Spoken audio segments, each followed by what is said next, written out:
ایک جنگ ایسی ہے جہاں نہ یہ تدبیر کرتا ہے نہ ہتھیار اختیار کرتا ہے، اور وہ سب سے خوفناک جنگ ہے کہ اس میں ہارا مارا ہوا ہمیشہ کی جہنم میں جائے گا، اور اس میں فاتح جیتا ہوا ہمیشہ کی جنت میں جائے گا، اور وہ جنگ ہے انسان اور شیطان کی۔ جس دن آدم علیہ السلام زمین پہ آئے اسی دن شیطان آئے، اور پہلے دن سے یہ جنگ شروع ہوئی اور آج تک چل رہی ہے۔ حق اور باطل اس کی جنگیں ہوئی ہیں، اگر ان 10-12 ہزار سال میں ان کو دیکھا جائے تو بہت کم ہے، بہت کم ہے مدت کے لحاظ سے۔ موسیٰ علیہ السلام تک کسی پیغمبر نے تلوار نہیں اٹھائی، اور موسیٰ علیہ السلام تک زیادہ پیغمبر گزر گئے۔ بعد کا زمانہ تھوڑا ہے اور موسیٰ علیہ السلام سے پہلے کا زمانہ زیادہ ہے، لمبا ہے۔ موسیٰ علیہ السلام تک کسی نبی نے تلوار نہیں اٹھائی، اللہ نے خود ہی تباہ کر دیا۔ اما عاد فاہلکوا بریح صرصر عاتیہ سخر علیہم 7 لیال و8 ایام حسوما، یہ اللہ کا نظام۔ اما ثمود فاہلکوا بالطاغیہ واما عاد فاہلکوا بریح صرصر عاتیہ، یہ اللہ کا نظام چلا ہے۔ اور موسیٰ علیہ السلام نے بھی تلوار نہیں اٹھائی، اور ہارون علیہ السلام نے بھی تلوار نہیں اٹھائی۔ فَأَخَذْنَاهُ وَجُنُودَهُ فَنَبَذْنَاهُمْ فِي الْيَمِّ، اللہ تعالیٰ فرماتا ہے میں نے فرعون اس کے لشکروں کو اٹھا کے یوں پھینک دیا، نبذ، ایسے ہلکی چیز کو ہلکی طاقت کے ساتھ، جیسے میں ٹیشو پیپر استعمال کر کے یوں پھینک دیتا ہوں تو زور تو نہیں لگتا نا، تو نبذ، اللہ نے کہا میں نے انہیں ٹیشو پیپر کی طرح اٹھا کے یوں کر دیا، یوں، تو وہ سارے کے سارے تباہ و برباد ہو گئے۔ جب تورات اتری تو اللہ تعالیٰ نے تورات کی برکت سے آسمانی عذاب روک دیا اور ایمان والوں کو کھڑا کر دیا کہ تم مقابلہ کرو۔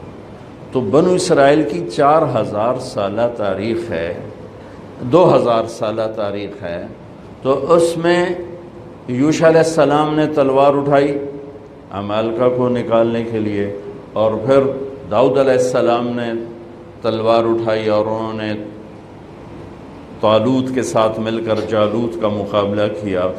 بیچ میں کوئی ہوگا کم و بیش، لیکن بہت کم۔ میرے نبی نے تلوار اٹھائی، اور کمال ہے، اتنی خونخوار قوم جنہیں مار دینا، مر جانا کوئی مسئلہ ہی نہیں تھا، اور بستر پہ مرنا اپنے لیے شرم سمجھتے تھے، عیب سمجھتے۔ بنو اسد بنو امیہ کی برائی بیان کر رہے ہیں کہ یہ بھی کوئی قبیلہ ہے، بنو اسد کے ایک خطیب بنو امیہ کی برائی بیان کر رہے ہیں کہ یہ بھی کوئی قبیلہ ہے۔ آج تک ان کا ایک آدمی میدان جنگ میں قتل نہیں ہوا، سارے عورتوں کی طرح بستریں تے مر گئے، میدان جو مریا ہی کوئی نہیں، یہ بھی کوئی بندے دے پترے۔ اب اس میں لڑائی تھی اس بنو اسد اور بنو امیہ کی، تو یہ عیب ہے۔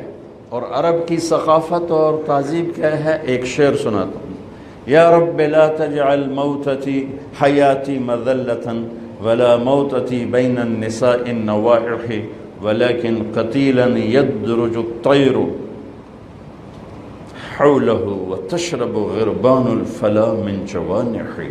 یا اللہ، ایک تو مجھے ذلت کی زندگی نہ دینا، اور ایک میری موت بستر پہ نہ آئے، میری موت جنگ میں آئے، اور پھر میری لاش کو گدھ نوچ رہے ہوں اور کوے میرا خون پی رہے ہوں، مجھے ایسی موت چاہیے۔ یہ ان کی فطرت، یہ ان کا ماحول۔ ابو جہل پر جب عبداللہ بن مسعود سوار ہوئے قتل کرنے کے لیے تو کہنے لگا کون؟ کہا میں ابن مسعود کا چرواہے کا بیٹا، چل میری ذرا نیچے سے گردن کاٹنا تاکہ لوگوں کو پتہ چلے بڑا سردار ہے۔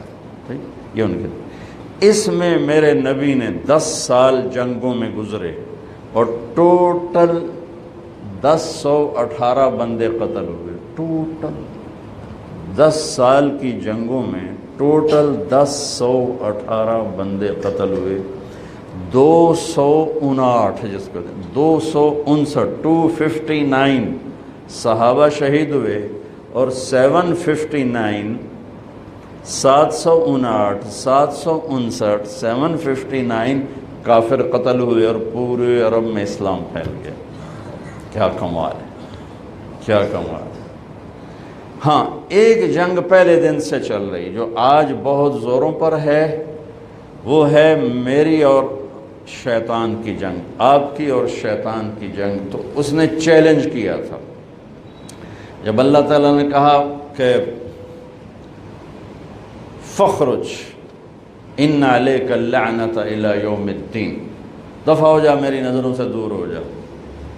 تو وہ کہنے لگا انظرنی الی یوم یبعثون، کہ مجھے زندگی دے پھر دیکھ میں کیا کرتا ہوں تیرے بندوں کے ساتھ۔ اللہ نے کہا انک من المنظرین، جا میں تن دے دیتی۔ کہنے لگا اچھا اب سن، فبما اغویتنی، مجھے دھکا دیا نا تو نے، لأقعدن لهم صراطک المستقیم، جو راہیں تیری طرف جاتی ہیں وہاں ڈیرے ڈالوں گا، خیمے گاڑوں گا، چلہ نہیں لگاؤں گا، 4 مہینے نہیں، سال نہیں، صرف جمعے کی تقریر نہیں، صبح کا خطبہ نہیں، رات کو درس حدیث نہیں، ہو تو 20 منٹاں تو پتہ ہی نہیں لگتا کتنے گئے۔ کہا میں زندگی بھر کے لیے قلعے گاڑ دوں گا، کھوٹے خیمے گاڑ دوں گا، اور جو راہ تیری طرف جاتا ہے وہاں آ کے میں فوج کٹھی کروں گا۔ ثم لآتینہم من بین ایدیہم، پھر میں ان سے جنگ کروں گا، سامنے سے حملہ کروں، ومن خلفہم، پیچھے سے حملہ کروں، وعن ایمانہم، دائیں سے حملہ کروں گا، وعن شمائلہم، بائیں سے حملہ کروں گا، ولا تجد اکثرہم شاکرین، پھر ویکھ لمی تیرا تک کوئی ہوئے گا، باقی سارے میرے ہی مرید ہوں گے۔ تو اللہ نے کہا ان عبادی لیس لک علیہم سلطان الا من اتبعک من الغاوین، جا دفع ہو کر جو زور لاؤنا لال ہے، میرے بندوں پہ تیرا زور کبھی نہ چلے گا۔ ہاں جو گمراہ ہوں گے تیرے پیچھے جائیں گے، تو بھی جہنم میں وہ بھی جہنم میں۔ تو میرے بھائیو ایک جنگ چھڑی آدم سے لے کر آج تک، روزانہ کی جنگ ہے یہ۔ تلوار کی جنگ تو بہت تھوڑی ہوئی ہے حق و باطل کی بنیاد پر، ویسے مسلمان لڑتے رہے، ایک دوسرے کو ہی مارتے رہے، تاریخ بری پڑی، لیکن حق و باطل کی ٹکر ہوئی ہو بہت کم ہے 10,000 سال کے لحاظ سے۔ لیکن شیطان اور ایمان، اس کی ٹکر اس دن سے شروع ہے جس دن دھرتی پہ میرے پہلے نبی، پہلے باپ آدم اور پہلی ماں حوا نے قدم رکھا، اور اولاد کے ہوتے ہی پہلا وار جو اس نے کیا تو قابیل پہ ہوا۔ حابیل اس وار کو برداشت کر گیا، نکل گیا، قابیل اس وار کے نیچے آ گیا اور اپنے بھائی کا قاتل بن گیا۔ یہ جنگ ہے شیطان سے جنگ، اس کے لیے اللہ نے ہمیں مسلح کیا کہ شیطان سے جنگ کوئی کلاشنکوف سے تو ہے نہیں، ایٹم بم سے بھی وہ نہیں مرے گا، توپوں سے بھی نہیں مرے گا، ہماری بد دعاؤں سے بھی نہیں مرے گا۔ تو شیطان سے جنگ ہے اعمال کے ذریعے، اعمال، اور اعمال میں سب سے بڑا جو ہتھیار ہے شیطان کے سر پہ وہ روزہ ہے۔ سب سے طاقتور ہتھیار جو شیطان کو زیر و زبر کر دیتا ہے وہ روزہ ہے۔ یہ قرآن کا واحد حکم ہے جو اکٹھا ایک ہی جگہ قرآن میں آیا ہے، پھر دوبارہ نہیں آیا۔